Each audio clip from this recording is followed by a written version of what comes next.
All right, it's time for another hieroglyph. So, what is this one that everybody tells me they think looks like a rattle? And how was it used in ancient Egyptian? We'll get into that in just a moment.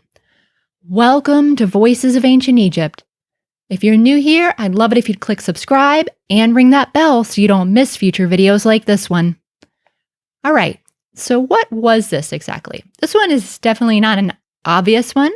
It is actually a jar or jug for milk that is in a net sort of carrying case, you could say, with a handle on it. And how is this used? Okay, so this is used typically for the sounds M, yod, or M-I as we write it, which we pronounce in modern times me. However, it was originally M-R, mer, which comes from the word for milk, which is meher, and it would be the determinative for that word, which is how it then got the sounds of mer, but over time it changed to me. So how is it used?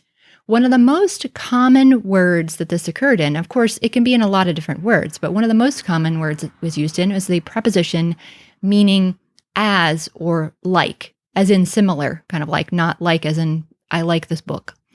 So one of the common phrases you'll see this in is actually an epithet that is a really formulaic description of the king. So one of the ways that the king is described is he's described as being like Ray. So a lot of times at the end of his titulary, as various names, you'll see the phrase like Ray, me Ray, for example.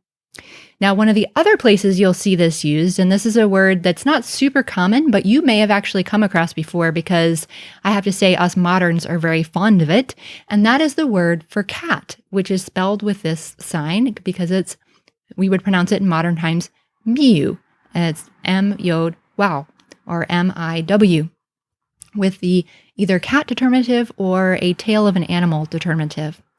All right, that's me for you. I'll see you in the next video.